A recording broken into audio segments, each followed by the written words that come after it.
All right, thank you so much everyone for attending our Hear from Peers webinar sessions. Today we have Dr. Leila Pilabasi. She's been working a lot with generative AI with her classroom, and today she will present her work, like her reflection at least about how students are using AI in an online learning context. Dr. Pilabasi, feel free to start your presentation. Hey everyone, thanks for having me this afternoon. I'm excited to dive into how students are actually using AI in their online essays, and then share what that tells us about designing better assignments.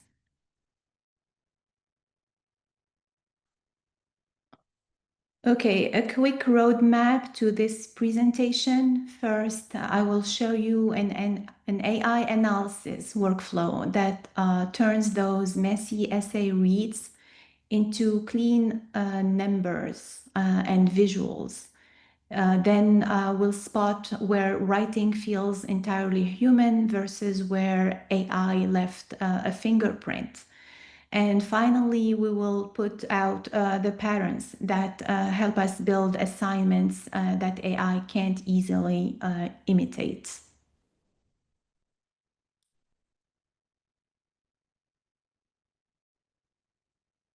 Here is the essential of it 5 steps we run on every essay. So step 1, data extraction. We tag parts that look human and parts that look AI in this analysis. In step 2, quantification, we turn those tags into scores, so everything is measured with the same scale. Step 3, structuring. We drop those scores into a tidy data model, tables, fields, and metadata that gives each metric clear context. And then in step 4, a matrix presentation that helps build a color-coded grid so trends and outliers are visible. In step 5, the cross-analysis to drive our conclusions, we compare a human versus AI scores side by side to see what jumps out. That analysis process gives us a clear insight every time. Next, let's define what exactly we are measuring in each essay.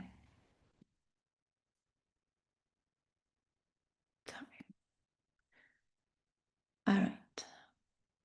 We settled on 4 big dimensions: prompt alignment. Did the students actually answer the questions on the assignment? Guideline compliance, that's another dimension. Formatting, word count, submission, rules. Are they obeying the rules? The rubric application dimension, clarity, critical thinking, real examples, evidence, etc. And for the AI usage screening, do we see signs of AI polishing or content generated entirely by AI? These 4 dimensions make sure we balance content quality, academic depth, and original thinking. Now, what indicators feed into each dimension? Okay, so here's what where things get interesting. We broke down each essay into 2 camps of indicators: what feels human versus what feels AI made, and then scored AI usage as low, moderate, or high. On the human side, we looked for personalization. Did they turn in real, context-specific details, like a story from their workplace, project, or field work? We look for informal or natural phrasing, little rough edges, casual turns of phrase, and even flow things you would see in January student draft. This is normal human writing. We also look for rough draft repetition, like tiny redundancies or repeated ideas that pop up when you are still working things out.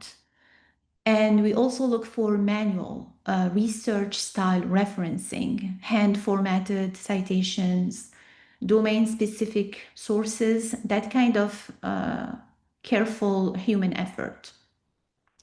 Then on the AI side, we look for the opposite indicators: polished grammar and smooth transitions, no typos, perfect sentence flow, like a grammar checker glided through, and formulaic textbook structure, intro, definition, example, conclusion on a repeat, redundant paraphrasing, definitions or phrases restated with just a tweak, or an over-finished intros and conclusions, intros and closures that sound way more formal than the rest of the text.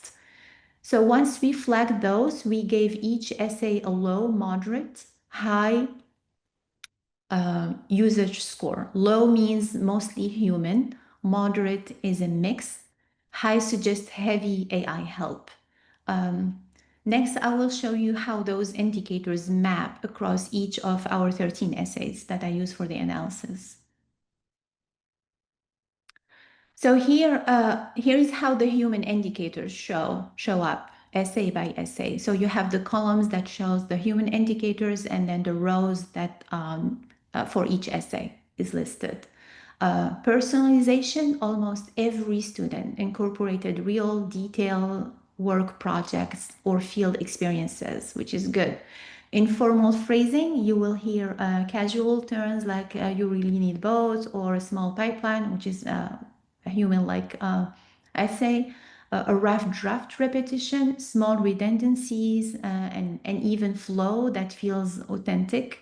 Manual referencing, essay 3 and 11, went full on hand formatted citations, domain-specific sources. Bottom line, these human habits and manual citations are details AI struggle to replicate. So the essays show strong human authorship.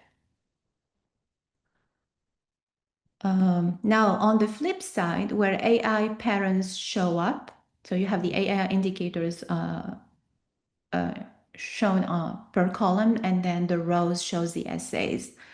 So we see polished grammar. Every single essay is spotless. So clearly they ran through a grammar tool or AI.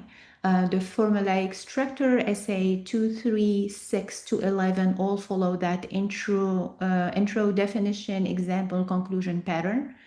And then we'll look at the redundant paraphrasing in essay 10 and 11, restates definitions over and over with just slight tweaks.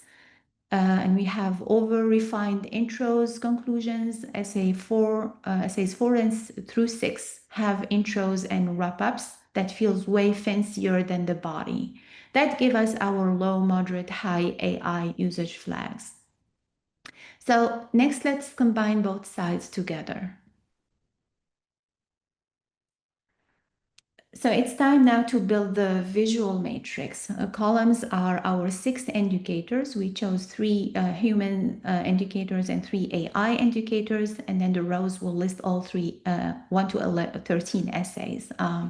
Each cell's color shows the presence, absence of the indicator, and then the column AI usage sums up overall AI reliance per essay. Visually, you can instantly pick out which papers lean human and which lean AI. Here's where it clicks. Side-by-side view shows clear patterns, strong personalization, and low AI score, definitely human. You look at the formulaic phrasing with high AI scores. I'm pretty sure they have used AI. The more real-world details and manual citations, the less AI in the mix. If the intro and grammar are over the top polished, AI likely stepped in.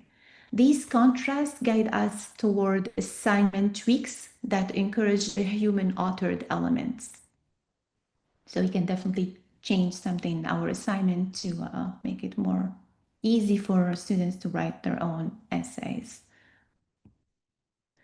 So what jumps out of this analysis, going through this exercise, is the following. Assignments that ask for real examples require multiple drafts and demand manual citations, are substantially more resistant to AI shortcuts.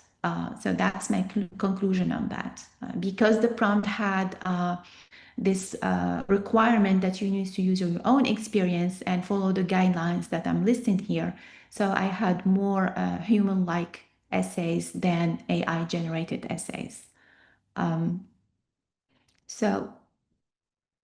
Okay, let's talk practical next steps, which I'm interested in. How can we actually lock down the essay prompt against AI shortcuts? So I have listed here 6 steps or ideas. Personalized prompts. Start by asking students to dig into their own world. For example, tell me about a time in your internship when you did this and that, or describe a project you led on campus. AI can't fake genuine experience. 2, stage submissions. Break the work into bite-sized pieces. First an outline, then a rough draft, then peer feedback, and finally a short reflection on what changed and why. That process visibility makes it hard for AI to sneak in. The third one is reflection questions. In that final reflection, ask things like, why did you organize your argument this way? Or what gave you the most trouble in writing this section? Those answers reveal real student thinking. The fourth one is case-based scenarios. Swap out generic define X prompts for real-world open-ended problems. So don't ask for specific things that AI can easily make out in their prompt. And then because AI will usually struggle if you ask for real world or open-ended problems to novel or create that context. The last one, or the one before last, adapted rubric. Build your grading rubric to reward not just the polished final draft, but also originality, critical reasoning, and clear documentation of the writing process, draft notes, source choices, etc. And this one is very important, a clear AI use guideline. Set the ground rules. Student can use AI for brainstorming or copy editing. That's completely okay, but not for writing their core analysis or argument. Practices listed here have, for myself, significantly strengthened the quality of my own assignment designs. And I hope you find them equally valuable in your teaching. This kind of study showed me that this assignment I can keep using and this assignment needs improvement. So it's a nice way to kind of score your assignments so you can make them more AI resilient. Thank you. That's all I have for you guys. All right. Thank you so much, Dr. Belabasi. Any questions from the participants? Hello. I was wondering a bit, in the essays that you were running through the analysis, did you include any positive or negative controls, i.e. essays that you know were all 100% human, essays that you know were 100% AI? And how did those rank? No, I didn't have a control essay to do that. It was basically, I used the AI to kind of give me a rough idea about what I'm looking at, and then I went in manually and checked to Okay. see if I agree with that analysis. Okay. Yeah, for one of our courses, we have archived student responses from like 5-10 years ago. So we used those to look at some of the current AI detectors, and they're not that great in terms of picking up flagging things for AI, which were historical before that technology became available. So Anyway. Yeah. Actually, I did go, I couldn't present it here. It wasn't final to show any final analysis. I went back to 2022 when AI was not really popular. And I checked on the same assignment I presented here. And I compared student writing. And to my surprise, when I ran it through the AI, it gave me indicators of AI usage. And I know that's not true. It could not be. But the thing is, when I went back and looked at it, actually students used textbook phrases. Some of the indicators that are now used by AI directly, like the student doesn't have to do that effort anymore, they were using it before in a different way. So you will see like they are using things from the textbooks directly. They're just rephrasing, or so there are some indicators that kind of mimic the AI word that we are in. So it's not really new, or but now it's more visible, I think. Yeah, but it's a good idea. Yeah, I was trying to do that comparison myself too.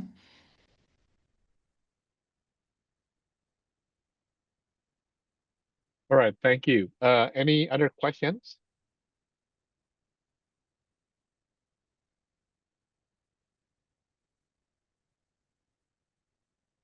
Dr. Pelabasi, do you mind to go back to your table result? The previous one. The human indicators? Yeah, human indicators. So do you build a kind of rubric for this one, like when it comes really a clear presence, some are strong or not present? Like how to make the differentiations between every score? So, like for the Polish grammar smoothness, that's when I went back to 2022 and looked, because it's easier for me to read through the essays that are submitted because they're clear, they flow nicely, and I don't have to think about like what the student is trying to say. It's no more a struggle because I guess everybody is using AI to polish their essays. So that's quite a fair, easy detection.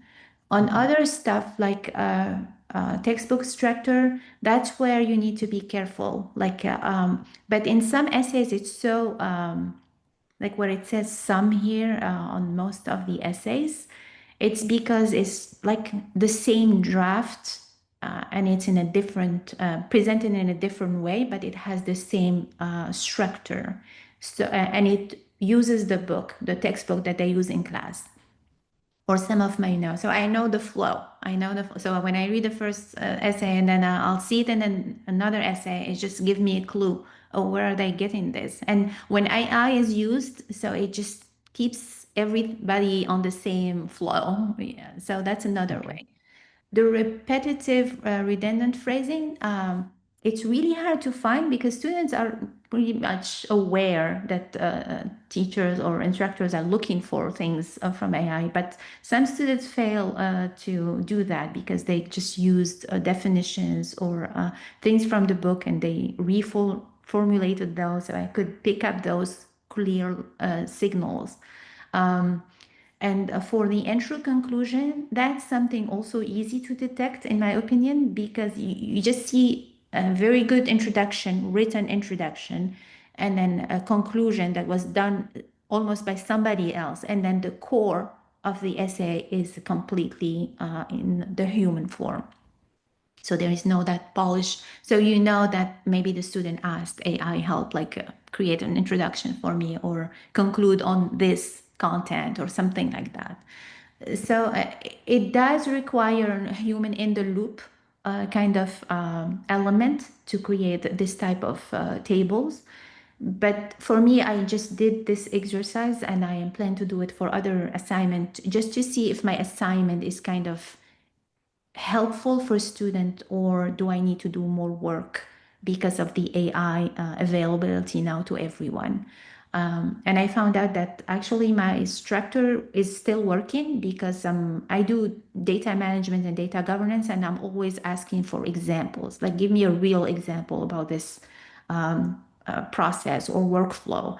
So because students go into that effort, it's really hard for AI to kind of make up stuff up or help them instead, except for polishing grammar or, making the essay flow better.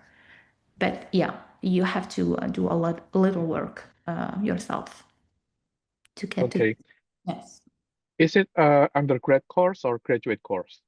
This is a graduate course. I teach online classes for professional students. Basically, they have work already and they don't have time to be on campus to take classes. So we opened this online program for geoscience. So they take my data classes. I teach 4 classes. This one that I've tried on, it was the data management class. And I do also data governance and data quality control, and then we do some programming for data analysis. But in all, like for the coding example, just to give you an example, I know my students are using AI to solve problems, and I don't blame them. It's really easy, and AI acts like a tutor to them, like explains and it's fine. But I know because it's what they give me is more what I'm asking for, so I can tell like, oh, okay, I see. You couldn't have done that by yourself because it goes into more details and it's really touch other deep level coding that I have not taught in the class. So I always go back to the student and I'm like, go back and redo your assignment and just answer the question. Try to answer just the question. And that kind of make them work a lot because they have to pick up which section actually answered that specific question. But it's just impossible to not to ask them not to use AI. I use it myself, so I Yeah. can't.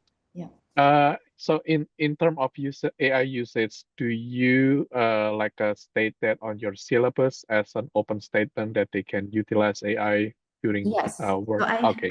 I have it on my syllabus.